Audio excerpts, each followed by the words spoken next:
Madam Deputy Speaker, we're in trouble. We're in real trouble in Scotland, and this is why this bill is absolutely critical. There can be no doubt whatsoever that Scotland is at the early stages of a population and demography crisis that is only going to get worse, a lot worse, unless we do something. Hear, hear. And something we must do, because we cannot leave it in its current condition as it is just now. With our falling birth rate, we are now at the stage where we have too few working-age people available to look after an ever-increasing older population. Already in these early stages of population stagnation, we're seeing the impacts and the effects. We only need to look at our health service to see the difficulties we have in the recruitment of staff. When we look at our social care sector, we're approaching something like a workforce crisis. And I appeal to people, don't go and look at the nuclear subs in Clydebank, but go to the rural areas of Scotland.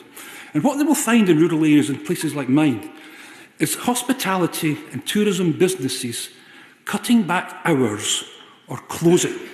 And they're doing that because they do not have access to the staff that they require to keep themselves properly functioning and organised. I'm somewhat confused by the honourable gentleman's speech, because he started off by accusing people on this side of the House of talking Scotland down. And then he tells us that Scotland is in a crisis. One wonders who's been in government in that time. And continued in his peroration to say that they're an ageing society. I wonder if at some point he'll take some sort of responsibility, and maybe he'd also reflect that the independent Scotland of which he dreams, he seems to be talking down himself. Well, I think I'm almost grateful for the intervention, confused and clumsily as it was, because what I've got for the honourable gentleman is a solution.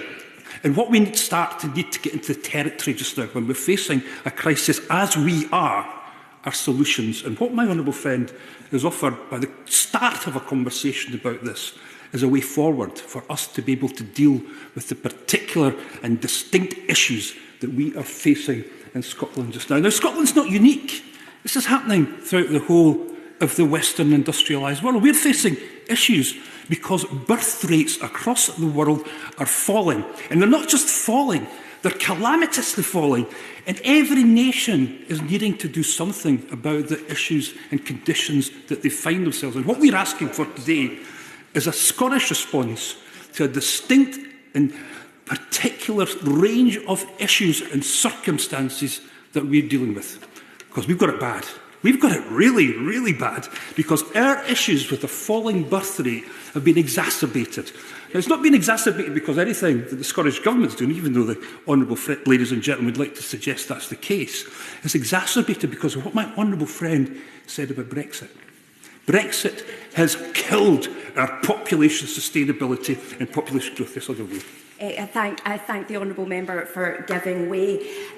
You talked about the consequences of Brexit, and one of those such consequences is that we've seen record soaring net migration rates across the UK, but they're disproportionately not coming to Scotland. Have you looked at how you can attract such immigrants and migrants to Scotland without blaming Westminster? I wondered how long it would take to get to this point, because it is utter bunkum and rubbish. This suggestion that started by the Conservatives but now seems to be readily picked up by the Labour Party, that somehow we are not able to attract people from the rest of the United Kingdom to come to Scotland. Utter rubbish. It is at a record high. And why doesn't she look at the report from the National Records of Scotland, which will tell her that? We have the highest net migration to Scotland from the rest of the United Kingdom than we ever have had. Now, she's shaking her head. She's obviously not read, and I extol her to read this, because for too long this nonsense has been allowed to take hold, and it cannot continue any longer. We have record net migration from the rest of the United Kingdom. And believe me, Madam Deputy Speaker, we don't get depressed about that. We don't think that's a bad thing.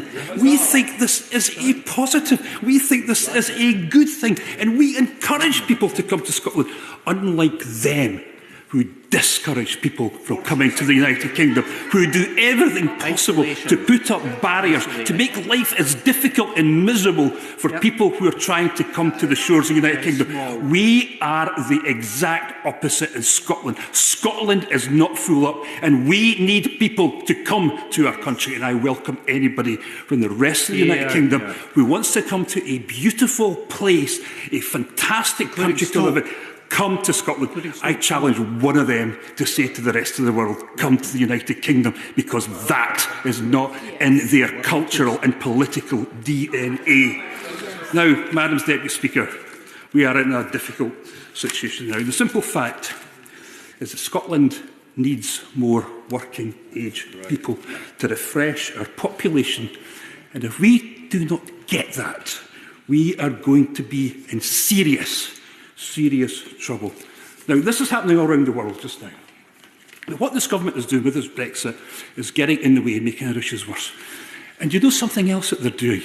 They are, with their falling birth rate, they are actually trying to suppress our birth rate by the social engineering use of the benefits system to deny benefits to working class parties who are seeking to have large families at the very point where we should be doing everything to encourage more children. They are actively trying to suppress it through social engineering using the benefit system.